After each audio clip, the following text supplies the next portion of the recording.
Let's get into it. Coach Colin News here. You're about to see a interesting video of a lady pilot who is having a complete meltdown. This is 100% the last thing you want. You just sat down, you're like, oh, vacation, finally. Oh, man. And then the pilot comes in and does this. Okay, if you don't feel safe, get off the airplane. This is your captain speaking, okay. but never like this. I'll stop, and we'll fly the airplane. Don't worry, I'm going to let my co-pilot fly it. He's a man. Okay? It's a total meltdown. The pilot boarded in her street clothes and addressed the passengers over the intercom. Passenger Pam O'Neill couldn't believe what was happening. She said, let's take a vote. How many of you would like to take off now with me dressed as I am, or would you prefer that I take 10 minutes to get changed into my cute little uniform? Then she started talking about her divorce and political candidates, and the minute she mentioned that, a gentleman stood up and just yelled, whoa, enough, you're scaring me. Another passenger, Randy Reese, got up to leave and gave a running commentary on social media. I'm shaking right now. The captain demonstrated that she was not mentally in a safe space. She says, sorry, I'm going through a divorce. Uh-oh. The pilot also insulted a mixed-race couple on board. Did I offend you? Okay, so did I purposely offend you? I did. The answer is yes. The more she tried to convince everyone she was okay to fly, the more people got off. Flight attendants, please disarm doors. Anthony Roman is a retired pilot. Everything went wrong on the flight. The captain clearly was in an emotional state and was having a breakdown. The right thing to do, you don't feel safe on an aircraft, is to take matters into your own hand and get up and leave that aircraft. After 20 passengers insisted on getting off the United Airlines flight, the pilot quietly left the aircraft. Okay, if you don't feel safe, get off the airplane. The United Airlines flight from Austin to San Francisco was delayed about 2 hours until another pilot took over.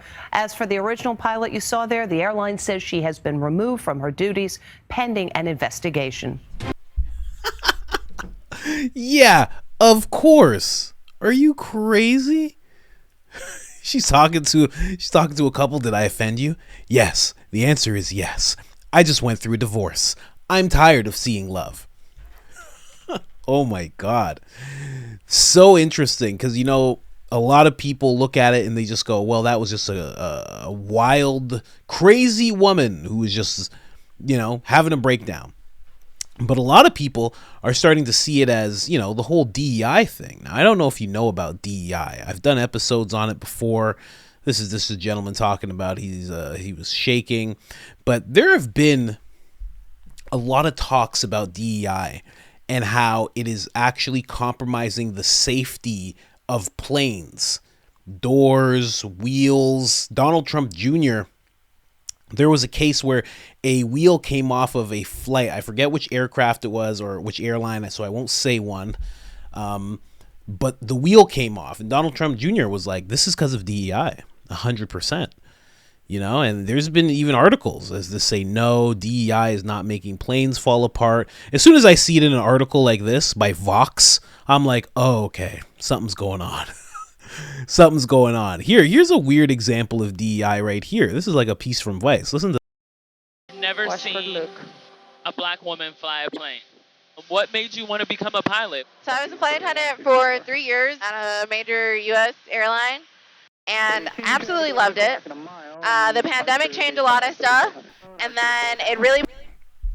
So she was a flight attendant, and then she became a pilot. And that's pretty cool, I guess. You know, you get promoted from within, but the reason that a lot of plane companies, why can't I think of the word? A lot of airplane companies, why can't I think of the word? But the reason that they're doing that is because of DEI. So they're looking to hire female and minorities. So even if you're white and you're male and you are the better person and you are highly trained, they may push you aside and go for the person who is a flight attendant for 3 years. But we can train her up, we can get her going, and we can have her on these flights, bringing people to their destinations. It sounds good. It sounds good, but it's actually pretty frightening. And you know what? As a black person myself, I got a former FFA safety expert. He's going to be addressing the whole thing here. He has a pretty interesting take on the whole thing. But the thing is, I would rather see a black woman, a black person, brown, whatever, minority, and think that person has just gone through the ranks and is highly trained. Now people are starting to see certain people fly planes and they're thinking, I hope this person's actually trained. And you have no real way of knowing unless this happens. Then you got an idea of what's going on. And you get very scared, you get up and leave. But all joking aside, it's really becoming a problem. And it's from the pilots all the way to the people who do the safety checks, to who build the planes, check the planes, everything. They're really focusing on making sure that there's more women and more minorities. And again, that sounds great, but if you're pushing away more qualified people, this is not Burger King or In-N-Out. If you do that at In-N-Out, I'd be like, okay, whatever. Fine, it's a burger. But planes? Pilots? This is a serious matter. There's a lot of lives at stake. Yeah, and in the other video I did, there was an actual flight where there was a gentleman. He was black, and the fact that he's black was not the problem. The problem was that whenever he got into any type of trouble when he was in the air, he would panic and quoting the article, he would randomly press buttons. So he felt like he was doing something. That's what he would do when he got nervous. He was on a flight and he actually, Tucker Carlson reported on this, he actually crashed his plane and he died and everybody in the plane died. That's a real thing. And when people looked into it, they saw he was not ready to be flying that way. But again, they wanted to virtue signal that they got their cool black young pilot. That's another thing. They're going for young people. So even if there is a man who's 50 years old, who has hundreds of thousands of flight hours under his belt, they'll go for the younger person with less experience. It's really, really dangerous. And, as funny as this video is, it's like...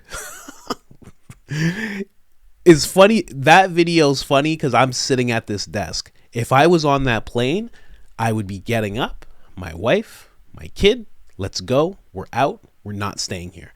As soon as she said, "Hey, should I put on my cute uniform?" She brings up divorce. She brings up politics. I'm out of here. I'm gone. Especially me. I might be wearing a Trump shirt. She's gonna crash it just because of me. Anyways, let's get into this guy talking about it. Listen to this.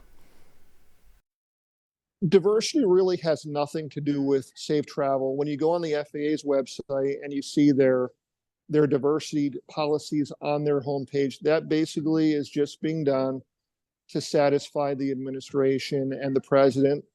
End of story. That's all it is. Regardless of what proposed hiring practices are put into place, the bottom line is aviation pretty much and piloting is basically a male occupation.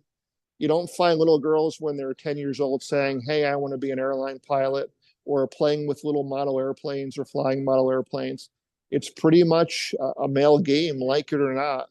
So I think you're really not going to see big changes. And even as far as the minorities go, it would be great to get more into the cockpit.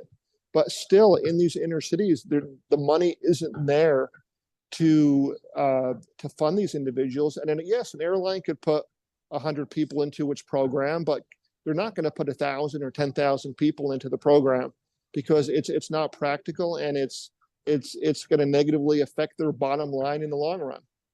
I really don't think what this United CEO is proposing, where 50% of all new pilot applicants at some point will be minority or women, is a good idea. It's basically all a matter of flight time, your credentials, your background, how much flight experience you have, and also your training. So by him making those comments, this pretty much is just PR to get the airline great PR recognition in the media. I think when it comes to political correctness, the woke movement. I think United will be no different than any other big company like Disney. They'll stand by their policies regardless of what the critics say. They're going with what they perceive as being the right principle, even though it might not be the right thing for safe flight. So if a candidate only has, say, 1,500 hours in a small single engine plane, and that candidate is going up against somebody in the private sector who's been flying small private jets for 1,000 hours, obviously that candidate who is a minority or a woman who has been pushed through the program, for lack of a better term, that pretty much will reduce the safety levels and not to levels that are desirable for safe flight. Wow, 50%, and it's just because they just want to. Just like you said, they just want to do it. They just want to have that badge of, we have 50% are minorities and women, and they're young. It's very odd. It's very odd that all of these policies tend to affect the general population in negative ways. You know what I mean?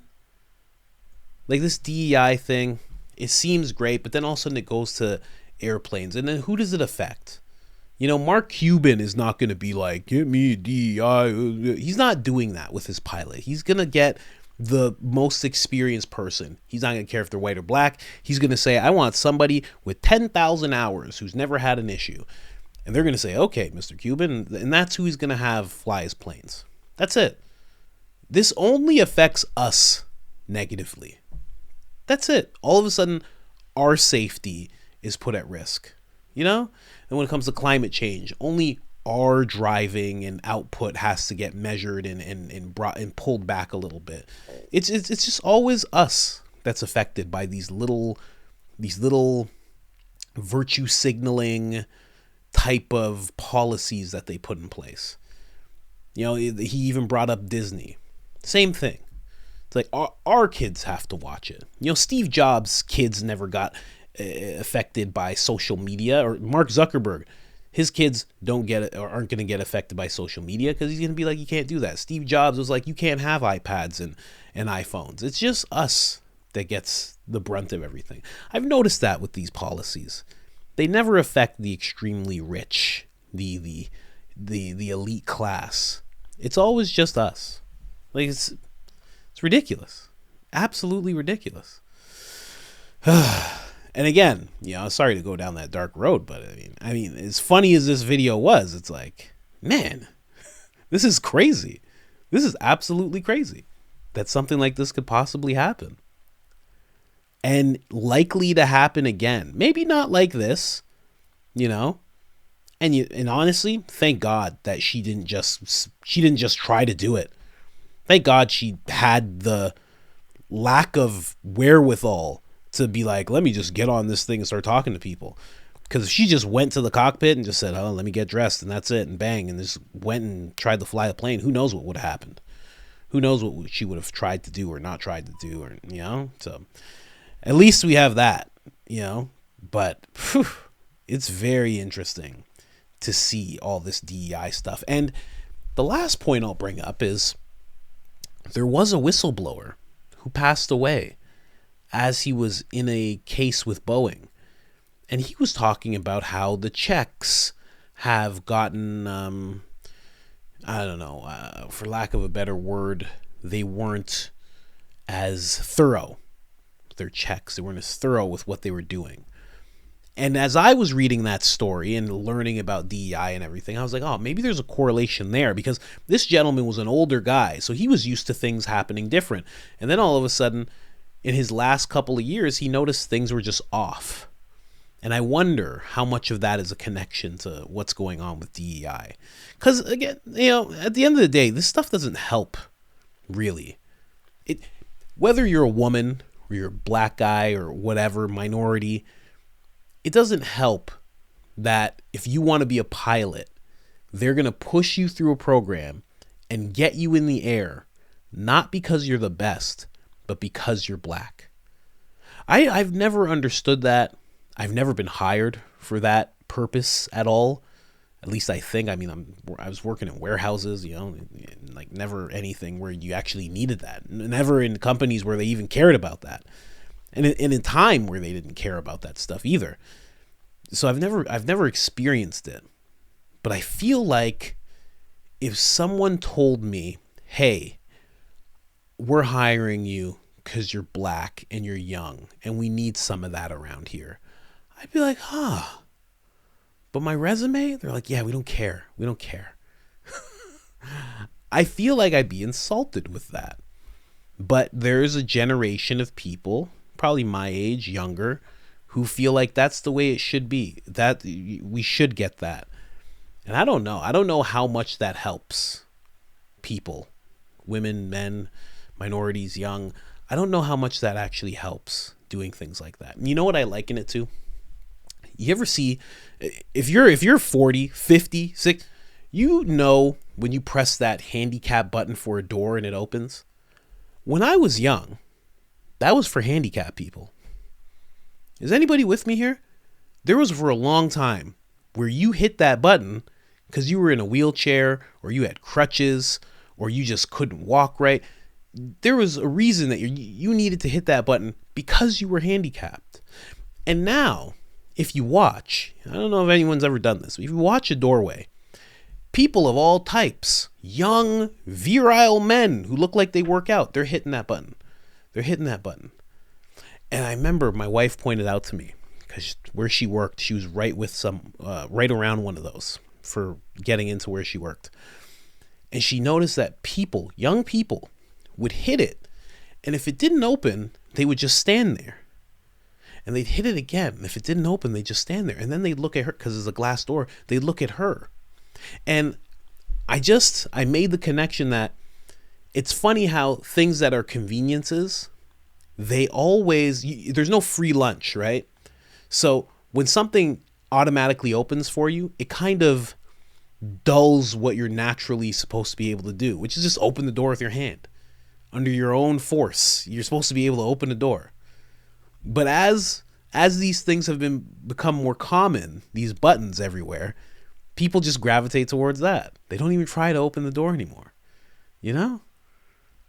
It's like a self-driving car. If you get a self-driving car right now and you're in the self-driving car, like think about generations from now, your kids' kids. If they only drive self-driving cars, no one's going to know how to drive a car. You know? It just dulls parts of your mind that should be pretty sharp. Perfect example myself. I know how to go buy steak. I have no idea how to dress an animal and cut that up myself. I have no idea how to hunt, you know? And even as I'm saying that, how many of you know how to hunt? But that's one of those things that you're supposed to know how to do, so you have your own sovereignty, so your destiny's under your own control. I don't know, I just noticed that, and I think DEI is there is something that they're taking away from women and minorities and young people by saying we are going to push you through programs and hand you jobs. There's a mental muscle that you're supposed to be able to work. You're supposed to be able to have a good resume and work a bunch of jobs and gain that experience and know how to present yourself in an interview and be better than a whole bunch of people and get that job. Like, that's how it's supposed to be. That is better for the company based on how they pick, but it's also better for you and how you get in the places. I'm an old guy now. How about that? Anyways, like, subscribe. I'm old now. That's it.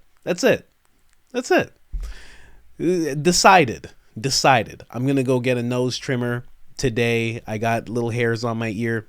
I'm an old guy now. Finished. No problem. I'm good with that. Like, subscribe, all that good stuff. It helps tremendously. I'm out.